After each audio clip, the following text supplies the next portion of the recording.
한 10년이 지나면 우리 교회가 어떠한 모습으로 있을까요? 이제 웃으면서 이야기하고 여러분도 웃으시지만 그냥 지금의 어떤 흘러가는 추세로 보게 되면 웃을 일이 아닙니다. 여기에 제가 얼굴을 이렇게 보고 저도 장담 못하죠. 저도 장담 못하는데 여기에 얼굴을 보고 계실 분들이 얼마나 있을까요? 게다가 여러분 우리 교회는 그래도 참 우리 오후 예배 우리 저 뒤쪽에 보면 젊은 얼굴들이 보입니다. 심지어 어린 얼굴도 보입니다. 근데 정말 소수의 근데 아예 유럽 교회 있죠. 유럽 교회나 그런 교회를 보면요, 아예 젊은 사람들이 없다 그럽니다. 교회당은 우리 예배당은 우리 이 예배당보다 훨씬 더 넓은데 정말 몇 사람들 몇 사람의 노인들이 이 교회에 예배 드리러 나오는 그러한 모습만 있다고 그러죠.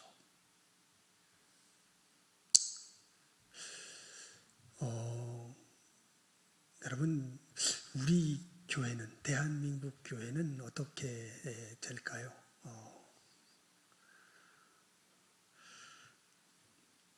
오늘 말씀이 여러분 그러면서 이제 우리가 성경 말씀을 보면 특히 오늘 말씀을 읽으면요 아마 교회에 전혀 연관이 없는 사람이 오늘 처음 우리 교회에 와서 예배당에 처음 들어왔는데 뭐 예배를 드린다고 그러고 뭐 찬송하고 뭐 기도하고 이것도 되게 낯설겠지만 특별히 하나님의 말씀입니다 이렇게 이야기하고 읽은 이야기를 딱 읽고서 정말 기괴할 것입니다. 왜 기괴하냐면 도대체 이 이야기가 나랑 무슨 상관이 있단 말이야?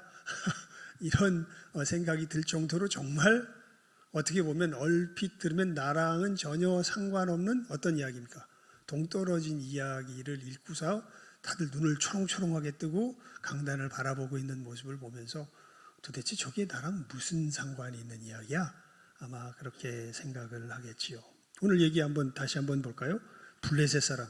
처음 교회에 온 사람은 누군지도 모르죠. 블레셋 사람, 뭐 옛날 얘기야. 블레셋 사람이 하나님의 괴를 빼앗아 가지고 에벤에셀에서부터 아스돌에 이르니라. 블레셋 사람이 하나님의 괴를 가지고 다곤의 당에 들어가서 이야기를 읽어보면 이제 전혀 우리 예수님 모르는 사람 그냥 처음 와서 그냥 일반적인 사람이라고 생각하고 한번 그 사람이 됐다고 생각하고 한번 이 말씀을 한번 봅시다. 블레셋 사람이 뭔가 하나님의 괴라고 부르는 것을 빼앗았구나. 그래서 에벤에셀이라는 곳에서부터 아스돌에 아마도 여기는 블레셋 사람들의 땅이겠지 그렇게 생각이 되겠죠. 그리고 그 블레셋 사람이 그 하나님의 빼앗은 하나님의 괴를 가지고 다곤의 당에 들어가서 다곤의 곁에 두었더니 뭔지 몰라도 이 다곤은 블레셋 사람이 섬기는 신인가 보다. 이제 그런 생각이 들겠죠. 그리고 자기들이 만들어 놓은 이 신당에다가 이제 뭘 갖다 둔 거예요? 하나님의 괴를 갖다 둔 거죠. 그리고 아스돗 사람이 이제 이 다곤의 신당이 아스돗에 있었으니까요. 일찍이 이튿날 일어나서 보니까 다곤이 하나님의 괴 앞에 엎드러져 있는 겁니다. 그 얼굴이 땅에 닿았는지라. 꼭 뭐 하는 것처럼, 절하는 것처럼 그렇게 닿았다는 거예요. 그래서 이들이 아이고 이런 일이 있나 해가지고 얼른 다곤을 어떻게 했다는 겁니까? 일으켜 세웠다는 거죠.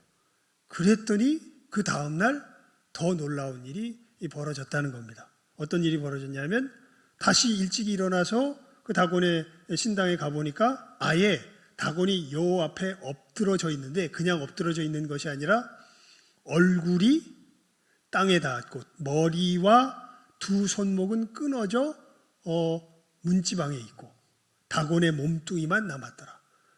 뭔지 모르겠는데 그때처럼 엎어져 있는데 얼굴과 머리가 어떻게 분리가 됐나 보죠. 얼굴은 땅에 닿고 머리는 문지방에 손과 두 손목이 머리와 손목이 끊어져 가지고 문지방에 이렇게 있는 모습으로 있다고 합니다. 이것이 구체적으로 어떤 건지는 잘 정리가 안 되는데 하여간 더 처참하게 무너져 있는 상황이 되었더라. 이렇게 기록된 말씀이 우리가 읽었던 뭐예요? 오늘 하나님의 본문 말씀입니다. 성경 본문 말씀입니다. 그리고 이 말씀을 읽었더니 여러 사람들이 뭐라 그래요? 아멘 그런단 말이에요. 도대체 이 말씀이 우리와 무슨 상관이 있는 말씀입니까? 사실은요, 이것은 굉장히 우리와 밀접한 상관이 있는 말씀입니다. 물론 어떤 구체적인 문화적인 형태로서는 이 동떨어져 보이는 여러 상황들이 이 상황이죠. 이 시대에는 뭐 스마트폰도 없을 거고, 자동차도 없고, 비행기도 없고, 전쟁을 해도 무슨 뭐 미사일도 없고, 핵폭탄도 없고, 뭐 이런 시대에 그냥 칼과 이런 거 가지고 싸우고, 마차 타고 다니고, 기껏해야 뭐 배 이렇게 노져서 혹은 뭐 바람으로 이렇게 해서 가는 그 배 정도나 기껏 있을 당시고 이런 상황이니까요. 뭔가 문화적인 어떤 동질성을 찾기는 힘들지만 한 가지 점에 있어서는 이 시대나 지금이나 변하지 않는 똑같은 일이 우리들에게 반복되기 때문에 하나님께서 이 성경을 기록하고 있고 지금 이 상황 속에서 벌어지는 일이 누구에게도 벌어지기 때문에 우리에게도 벌어지기 때문에 이 말씀을 기록해 놓은 것이고 그리고 우리는 그 이야기, 변하지 않는 그 이야기, 즉 이 블레셋과 이스라엘 사이에 있었던 이때나 지금 우리가 살아가는 이때나 하나님과 우리 사이에서 변하지 않는 그 이야기에 대하여 이 말씀이 뭐하고 있기 때문에 기록하고 있기 때문에 우리가 이 말씀을 듣기를 원하는 것이고 이 말씀 가운데서 이 배우기를 원하는 것이지요. 도대체 이 말씀 속에서 벌어지는 일이 실제로 어떠한 일입니까? 이러한 일입니다. 여러분, 이 말씀을 보면요, 하나님의 궤를 이방 족속인 블레셋 사람들이 빼앗습니다. 쉽게 말하면 하나님이 뭐가 된 거예요? 포로가 된 거예요. 이럴 수가 있나? 예. 하나님은 어마어마한 능력의 하나님이 아닙니까? 이 출애굽할 때 뭐를 가른 분이 하나님이세요? 홍해를 가르신 분이 하나님이십니다. 어마어마한 역사를 일으키시는 분이 하나님이신데 아니 그 하나님이 무기력하게 누구에게 포로가 되어 있어요? 블레셋 사람들에게 포로가 되어서 꼼짝도 못하고 계십니다. 게다가 블레셋 사람들은 의기양양해가지고 이 하나님의 언약궤를 없애버리는 것도 아니고 어디다가 자기들의 신당에다가 기념품처럼 모셔두면서 득이양양하고 있는 상황이 지금 오늘 말씀이 그리고 있는 상황이죠. 여러분, 꼭 지금 시대의 사람들이 하나님께 대하여 갖고 있는 모습과 비슷하지 않습니까?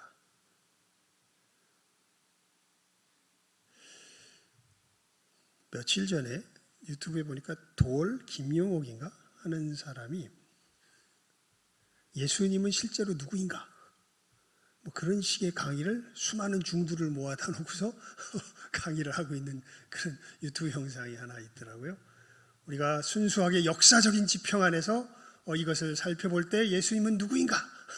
이렇게 얘기하면서 그 사람의 결론은 뭐 듣다가 뭐 너무 뻔한 얘기처럼 들려가지고 그냥 다 듣진 않았는데 아마 그렇게 얘기할 겁니다. 그 근본을 알 수 없는 사생아다. 역사적으로 이야기하면 그 근본을 알 수 없는 사생아가 누구다?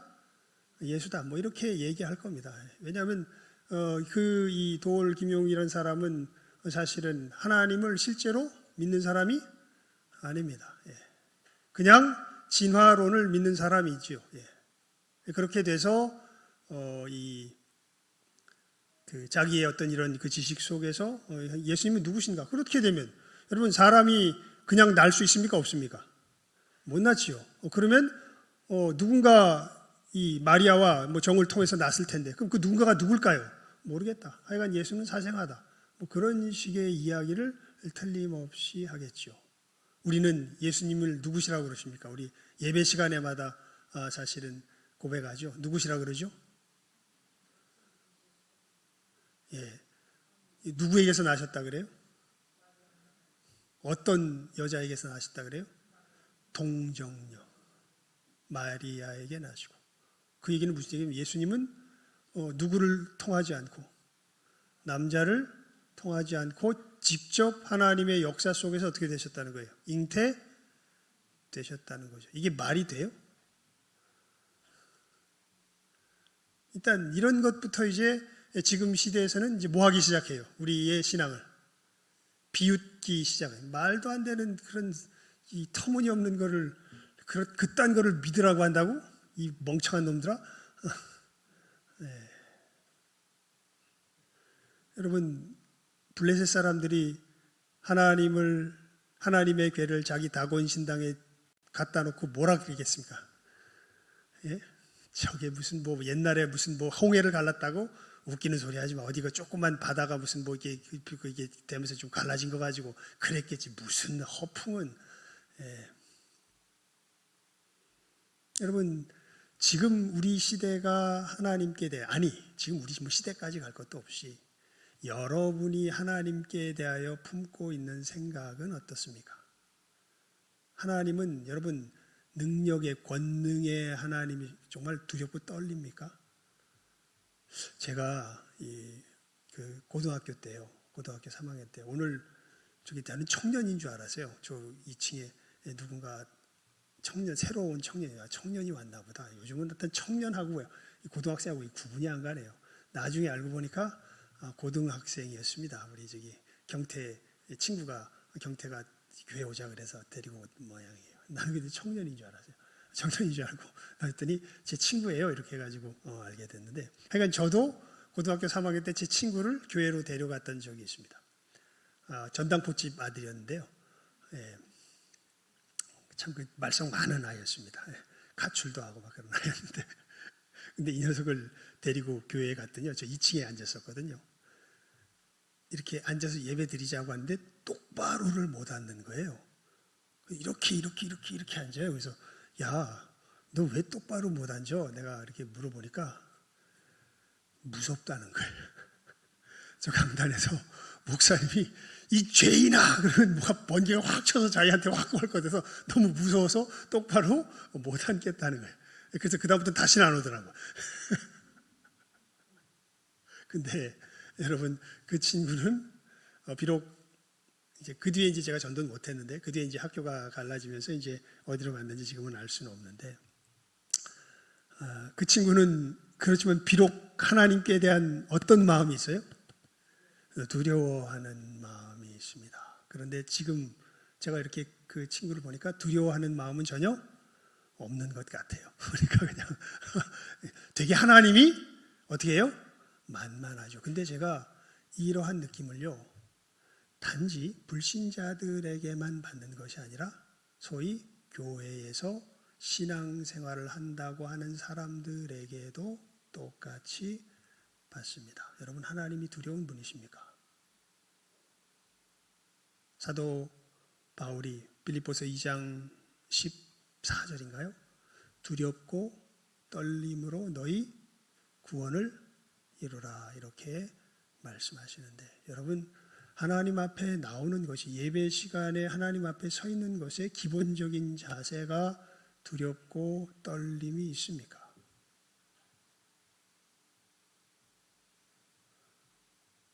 참 그 점에서 보면 조롱당하고 있는 지금 이 상황과 너무나 비슷한 상황이 이때만 있었던 것이 아니라 어디에도 펼쳐지고 있어요? 지금 이 시대에도, 우리들 마음속에도 펼쳐져 있는 것을 우리가 시인하지 않을 수 없습니다. 제가 그런 비유 자주 들었죠. 내가 이 땅에서 걸어 다니는 것이 정말 마음에 들지 않아. 그래서 이제는 결심을 했어요. 더 이상 땅에서 안 걸어 다닐래. 이젠 하늘을 뛰어다닐래. 하늘에서. 난 이제부터 하늘로 뛸 거야.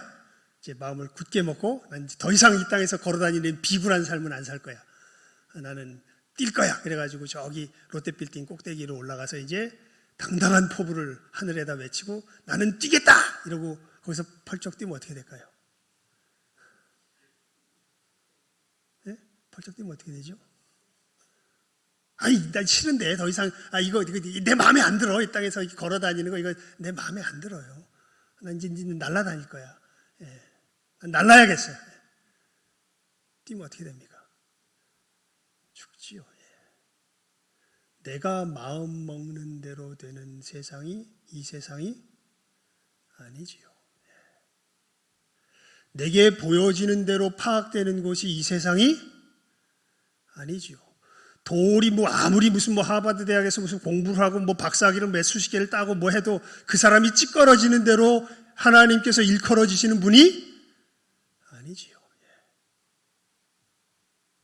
아무리 아인슈타인이 무슨 상대성 이론을 발명하고 뭘 해도 그 사람이 말하는 하나님이 진짜 하나님이 아니지요. 우리 눈에는 마치 하나님이 전혀 힘이 없이 모든 것을 잃어버려 보이시는 그때부터 어떤 일이 벌어졌는지가 기록된 것이 이 사무엘상 5장에서부터 시작되는 말씀입니다. 여러분, 그래서 이제 하나님은 있어봐야 아주 조그만 다른 이방신들 중에 하나처럼, 그것도 이제는 패배해서 아무런 힘도 아무짝에도 쓸모없는 그런 신의 하나로 여겨져서 다곤의 신당에다가 딱 하니 갖다 놓았더니 이때부터 어떤 일이 벌어지기 시작해요? 여러분, 다곤 신상이 누구 앞에 엎드러집니까? 하나님 앞에 엎드러집니다. 그래서 누가 볼세로 얼른 다시 세워놨더니 그 다음에는 어떤 일이 벌어져요? 아예 모가지가 잘라져서 하나님 앞에 엎드러집니다. 그리고 여러분, 그 뒤에 어떤 일이 벌어지는 줄 아세요? 이제부터 아스돗에 어마어마한 전염병이 돌기 시작합니다. 하나님의 괴가 여기에 있는 것을 아스돗 사람들이 감당할 수가 없어서, 왜냐하면 자기들이 삶이 다 망하게 생겼거든요. 다 파멸하게 생겼거든요. 그래가지고 다른 도시로, 블레셋의 다른 도시로 옮겼더니 또 어떤 일이 벌어질까요? 똑같이 그런 일들이 벌어지기 시작합니다. 여러분, 아마 이제 하나님의 놀라운 역사가 곧 시작되지 않을까 싶습니다. 왜냐하면 지금 세대를 보면요, 완전히 누가 무시당하고 계세요? 하나님께서 무시당하고 계세요.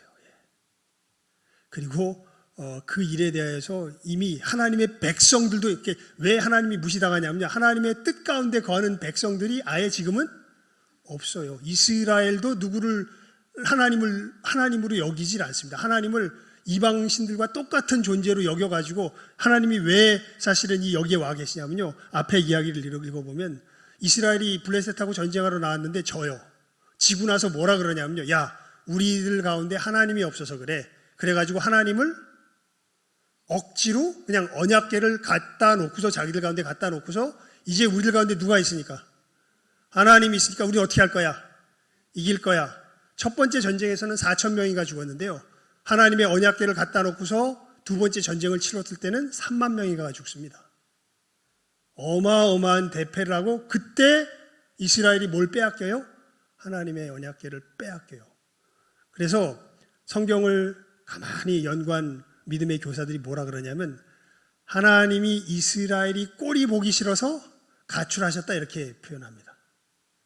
왜냐하면 여러분, 하나님을 하나님으로 대해야지, 하나님을 무슨 부적 나부랭이로 대해서 그냥 우리가 하나님을 어떻게 대하였는가, 하나님을 어떻게 섬겼는가가 중요한 것이 아니라, 그냥 하나님의 언약의, 임재의 상징인, 임재의 그 자체인 언약궤를 어디에 갖다 놓기만 하면, 자기 이 진에 갖다 놓기만 하면 누가 이길 거다? 우리가 이길 거다. 여러분, 이게 부적 사용하는 거랑 똑같이 뭡니까? 그런 분들 계시죠? 물론 그는 부적 같진 않아요. 정말 순수한 사람들. 그러니까 정말 처음 신앙에 아무것도 모르는 사람이 마음이 불안해가지고 막 머릿속에 잡생각이 드니까 옆에다 성경책 놓고 성경책을 비고 자는 사람들도 옛날에 있었던 것 같아요. 근데 정말 어린아이 같이 순수한 마음으로 하나님 저를 좀 도와주십시오라는 마음이라면 하나님 받으실 겁니다. 그런데 이제 이게 부족화되기 시작하죠. 이제 그냥 기계적으로 뭐만 내가 옆에다 대면, 성경책만 옆에다 대면, 그럼 하나님이 나를 어떻게 할 거다? 지켜주실 것이다. 예. 여러분, 이것은 이방 사람들이 하나님을 대하는 것과 전혀 다를 바가 없습니다. 이렇게 하나님을 대하니까 하나님이 이스라엘이 뭐가 보기 싫어서? 꼴이 보기 싫어서. 뭐 하셨다고요? 가출하셨다고요. 이스라엘이 싫어서 나가버리신 스스로. 그리고 나서 하나님께서 시위하십니다. 이 땅의 유일한 신이 누구인가를 어느 땅 위에서요? 블레셋 땅 위에서. 이들이 거하는 그 도시마다 모아 돌기 시작하면서 전염병. 그래서 블레셋 사람들이 감당을 못해요. 감당을 못하며 야, 이러다가 우리가 다 죽겠다. 다시 이 여호와의 언약궤를 어떻게 하자? 돌려 보내자. 그래가지고 나중에는 이 블레셋의 제사장들의 도움을 받아서 어떻게 하면 제대로 너무 무서우니까 그냥 막 돌려보내도 안 될 것 같으니까 어떻게 해야 되겠냐니까 속죄제를 지내야 됩니다. 지들 나름대로 뭘 꾸며가지고 어떤 최선을 다해서 하나님께 용서를 구하면서 보내되 이제 끝까지 이렇게 시험을 하죠. 어떻게 하냐면 갓 송아지를 낳은 어미소로 이 끌게 하는 수레를 하나 만들어 놓고서 그 수레 위에다가 하나님의 언약궤를 실어 놓고서 이제 이스라엘까지 곧장 길이 난 그 도로 이쪽 끝에다가 옆에는 새끼 송아지를 두고서 이제 이 어미소로 이 소가 끝까지 무사히 저 이스라엘 땅으로 돌아가면 이때까지 있었던 일은 누가 역사하신 것이요? 하나님이 역사하신 것이요. 만약 그렇지 않으면 이거는 우연이다. 이렇게 이야기하고 보니까 어떤 일이 벌어집니까? 소가 끝까지 뒤 좌로나 우로나 돌아보지도 아니하고 끝까지 자기 새끼가 뒤에 있음에도 불구하고 끝까지 이스라엘 지경에 가서 이스라엘로 들어가는 것을 보게 되죠.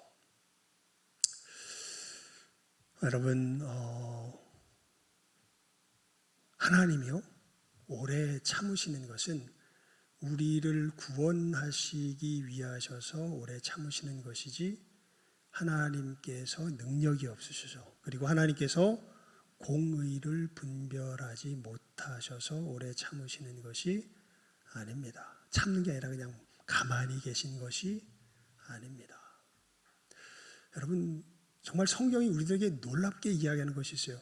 이 블레셋 상황도 마찬가지인데요. 결국에 하나님을 이렇게 멸시하고 무시하면 하나님은 뭐 하시는 하나님이세요? 여러분, 이것을 정말 믿으실 수 있기를 믿어야 하는데 정말 여러분에게 이 믿음이 있기를 정말 주님의 이름으로 간절히 소원합니다. 하나님은 뭐 하시는 하나님이실까요? 심판하시는 하나님이십니다. 이것을 지금 세대 사람들은 완전히 비웃어요. 여러분의 심령은 어떻습니까? 하나님의 심판이 있다라는 것을 여러분들 아십니까? 여러분, 하나님은 뭐 하세요? 심판하시는. 우리는 반드시 우리의 삶을 가지고 하나님 앞에 계산하여야 할 것입니다. 누구처럼요? 오늘 말씀에 나와 있는 이 블레셋 사람들처럼요. 누구도 예외가 없습니다. 그리고 이 하나님의 심판이 임할 때가 되면 하나님께서 하나님 되심을 이렇게 알게 하세요. 마치 하나님이 없었던 것 같은데 여러분, 이 역사 속에 보면 굉장히 아이러니한 일들이 많이 벌어집니다. 특히 우리 영화로 나왔죠. 타이타닉 뭔지 아시죠? 뭐 타이타닉 하면 맨날 뭐 이렇게 해가지고 뭐 사랑 얘기 뭐 이것만 타이타닉 생각하는데 사실 타이타닉은요 사랑 얘기가 중요한 게 아니라 이게 참 어처구니 없는 이 역사의 어떻게 보면 해프닝입니다. 뭐냐면 이제 사람들이 교만해졌다 그럴까? 이제 자기들의 과학 기술을 과신하면서 어떤 배를 만들었다고 자축한 거냐면 절대 침몰하지 않는 배를 만들었다고 자축한 게 그래서 만든 배가 타이타닉입니다. 그래가지고 이 배를 이제 출항시켜놓고 야 이제 우리는 어떤 상황에도 침몰하지 않는 어마어마한 배를 만들었으면서 서로 막 자축하고 있는데 어디선가 빙산이 떠내려 오고 있다는 소식이 배에 들리는데 빙산이 오면 뭐랄까? 이 배는 어떤 배인데? 절대 침몰하지 않는 배인데 그러다가 이 빙산에 부딪혀서 어떻게 된 거예요? 이 배가 침몰하면서 비극적인 사건이 일어난 것이 바로 타이타닉 사건이죠. 여러분, 우리 인간의 교만 속에서요, 우리들 삶 가운데 우리가 이 교만에 극에 이르게 되면 하나님께서 반드시 우리의 이 교만함을 부수는 역사 속에서 강림하십니다. 여러분, 인생도 마찬가지일 것입니다. 많은 사람들이 하나님 없이 자기 인생이 제대로 펼쳐질 것이라고 생각하면서 살아가요. 뭔가 조그만 건덕지만 있다, 끝만 있다면. 좀 게다가 잘 되기까지 하면요, 이제는 완전히 하나님은 없는 존재입니다. 그냥 이 세상은 내 힘으로, 내 주먹으로 살아가는 것이 자기의 인생인 것처럼 여겨지죠. 하지만 여러분, 나이 드신, 지금 여기에 앉아 계신 우리 대부분의 분들처럼 나이 드신 분들 중에 그런 생각을 하는 사람을 제가 본 적이 없습니다. 사실은 이 사람의 대표적인 케이스가 저희 아버지세요. 저희 아버지는요, 정말 어떻게 보면 자신만만하게 살아갔던 젊은 사람이었습니다. 그런데 지금 보잖아요. 그러면은 이제는 자기 힘으로 뭐 하나 간수할 수 없는 상황에 처한 거예요. 용변 하나 제대로 처리할 수 없는 상황에 처한 것이 자기 자신의 현재 모습입니다. 그런데 정신은 정말 똑바르세요. 근데 그 똑바른 정신 가지고 옛날엔 그렇게 자신만만하게 살았는데 이제는 뭐 하나 제대로 간수할 수 없는 몸이 된 거예요. 자기 용변 하나 제대로 간수할 수 없는 몸이 된 것이 이 자기의 지금의 모습입니다. 여러분, 우리가 하나님의 심판 때 우리 이 삶이 우리들이 주인이 아니라요, 하나님의 이 역사하심 가운데 펼쳐지는 것이 바로 하나님의 주관하심 가운데 통치 가운데 펼쳐지는 것이 바로 우리들이 살아가고 있는 세상이에요. 더더욱 무서운 것은, 두려운 것은, 정말 우리가 뭐라 그럴까요? 가슴 떨리는 것은 우리가 우리의 삶을 가지고 누구 앞에서? 하나님 앞에서 심판받아야 한다는 것이죠. 여러분, 이 심판대 앞에 우리가 서게 될 때 하나님 앞에 자신 있게 당당하게 설 수 있겠습니까? 우리의 삶에 이러한 우리의 힘으로 감당할 수 없는 불가항력적인 사건들이 일어나기 시작할 때, 여러분, 그때가 누구를 만날 때일까요? 그때가 하나님을 만날 때입니다. 그때 전에는요, 제가 보니까 사람이 교만해서요, 아무리 이야기를 해도 들어먹지를 않습니다. 왜냐하면 네가 뭐라 그러든지 내 삶 누구 손에서 다 해결되는데, 내 손에서 다 해결되는데 무슨 헛소리야.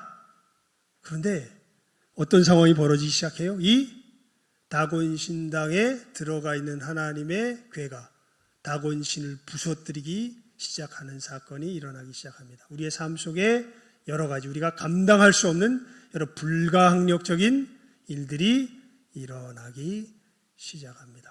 그러면서 우리는 알게 되죠. 아니, 어쩔 수 없이 인정하게 되죠. 이 세상은 누구 뜻대로 되는 것이 아니다.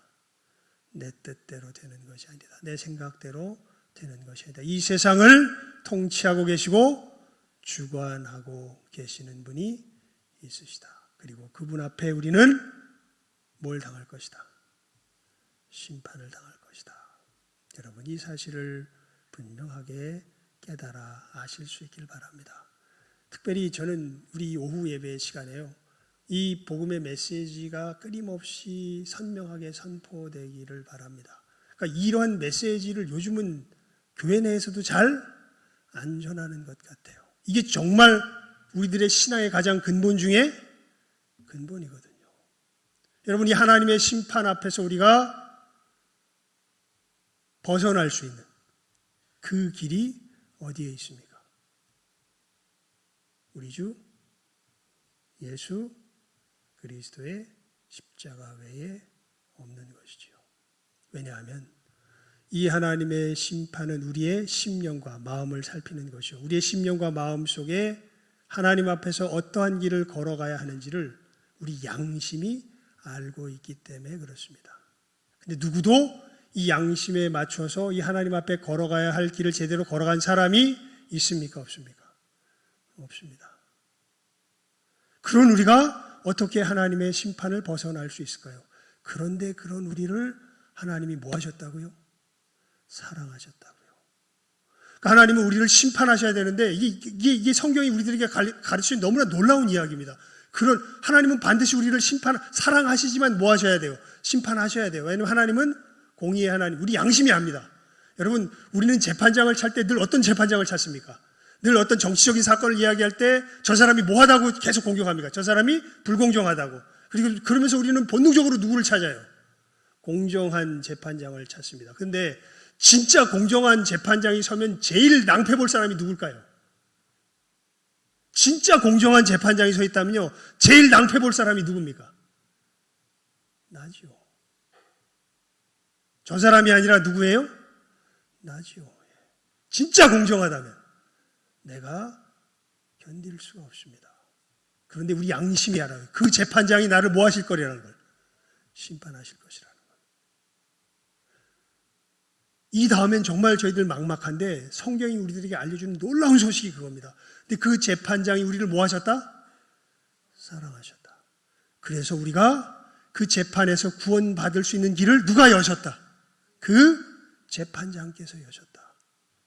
하나님이 세상을 이처럼 사랑하사 독생자를 주셨으니 이는 저를 믿는 자마다 멸망치 않고 영생을 얻게 하려 하심이라.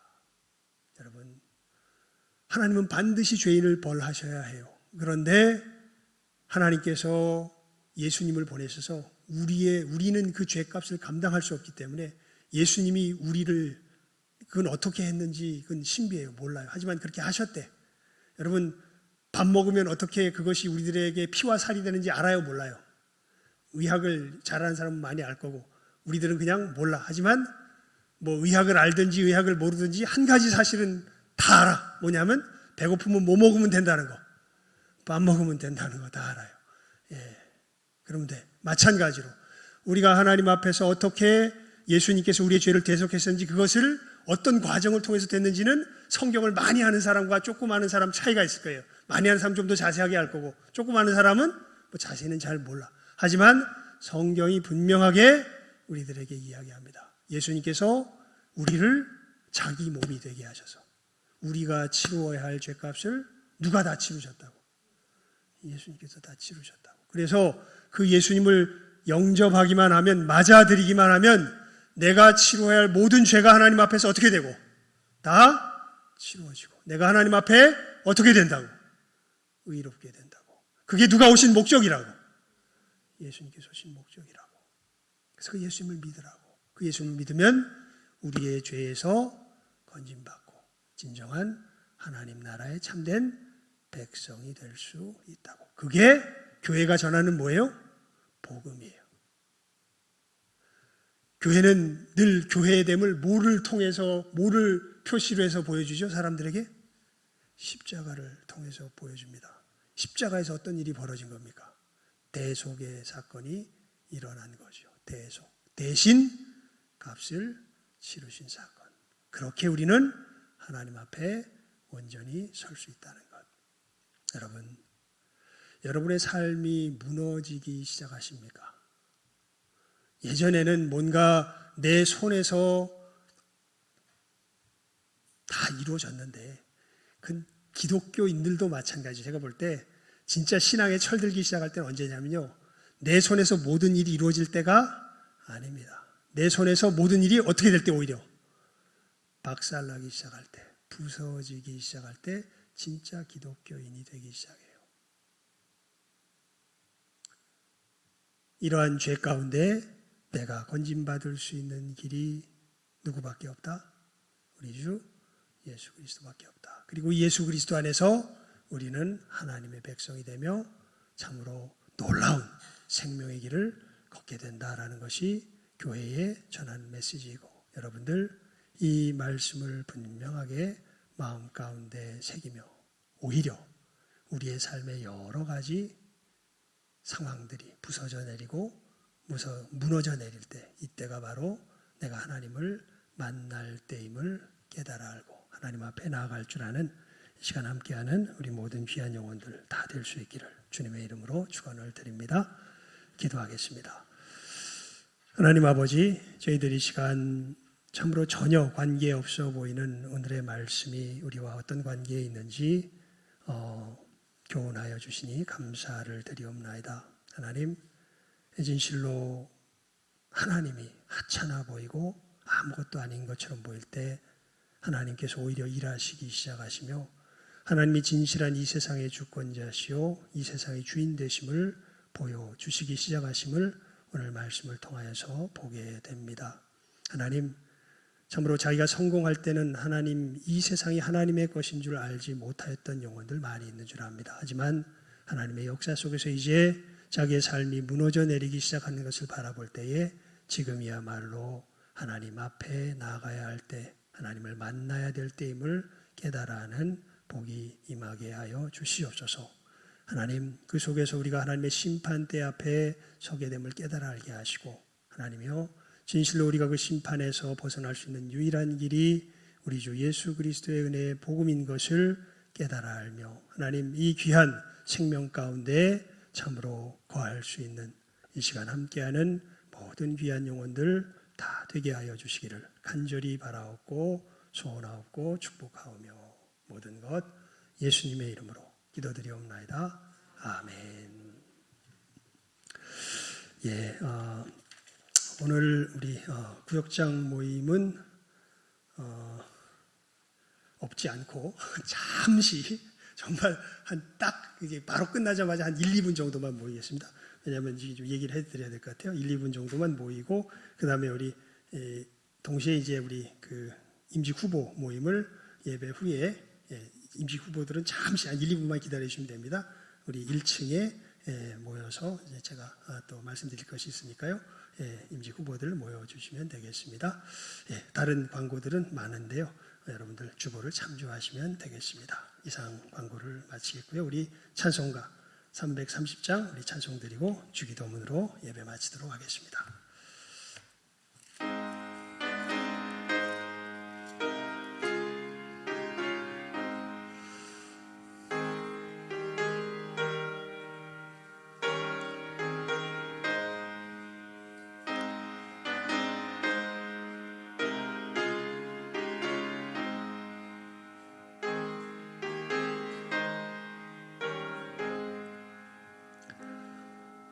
고통의 멍에 벗으려고 예수께로 나옵니다. 자유와 기쁨 베푸시는 주께로 옵니다. 병든 내 몸이 튼튼하고 빈궁한 삶이 부해지며 죄악을 벗어버리려고 주께로 옵니다. 낭패와 실망 당한 뒤에 예수께로 나옵니다. 십자가 은혜 받으려고 주께로 옵니다. 슬프던 마음 위로받고 이 생의 풍파 잔잔하며 영광의 찬송 들으려고 주께로 옵니다. 교만한 마음을 내버리고 예수께로 나옵니다. 복되신 말씀 따르려고 주께로 옵니다. 실망하니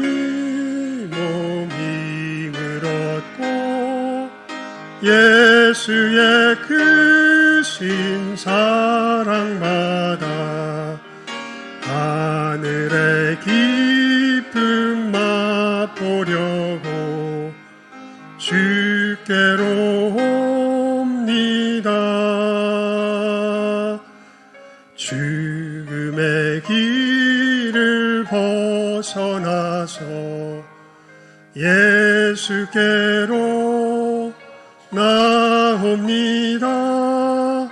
영원한 집을 바라보고 주께로 옵니다. 멸망의 포구에 연하와 평화의 나라 다다라서 영광의 주를 배우려고 주께로 옵니다. 주기도문으로 마치겠습니다. 하늘에 계신 우리 아버지여, 이름이 거룩히 여김을 받으시오며 나라의 임하옵시며 뜻이 하늘에서 이룬 것 같이 땅에서도 이루어지이다. 오늘날 우리에게 일용할 양식을 주옵시고 우리가 우리에게 죄 지은 자를 사하여 준 것 같이 우리 죄를 사하여 주옵시고 우리를 시험에 들게 하지 마옵시고 다만 악에서 구하옵소서. 대개 나라와 권세와 영광이 아버지께 영원히 있사옵나이다.